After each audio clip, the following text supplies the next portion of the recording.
Благодарам, почитуван председател. Сметам дека доколку постоеше реална можност за реализирање на повисока минимална плата, дека тоа секако би било во корист на граѓаните, но во секој случај и она минимална плата која што сега ја имаат граѓаните, сметам дека е подобра отколку тие да го изгубат своето работно место. Владата по предлог на Националниот совет за предприемаштво и конкурентност донесе веќе сет на мерки. Тоа е тоа за кое што зборуваме, значи да се има соработка со релевантните фактори кои што се занимаваат со ова прашање. Исто во тој процес беше вклучена и Стопанската комора. Имаме многу мерки како што се обуките на познати работодавци, има фондови кои што се за создавање стимулативни мерки за дефицитарните струки, фонд за развој на вештини и така натаму.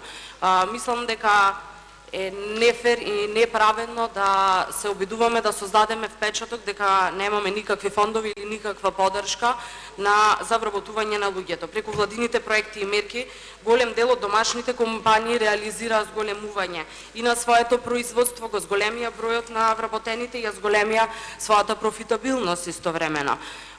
Ние сите посакуваме оваа плата да се зголемува, но мора да бидеме реални и да се консултираме со релевантните фактори дали тоа е возможно. Со мерките кои што ги направивме, со ослободувањето од придонеси, 6300 луѓе само во рок од 5 месеци беа вработени.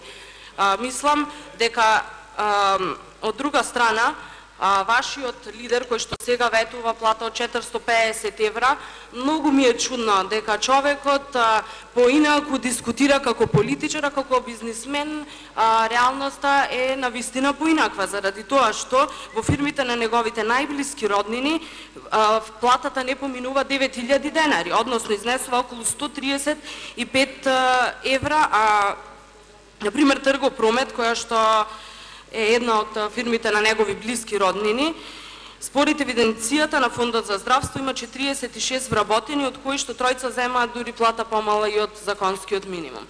Затоа мислам дека пред да создаваме некоја илузија дека ние не сакаме луѓето да добиваат повеќе пари, да, сакаме, но кога ќе има реална можност тие да ги добиваат овие пари, а не да останат без работа.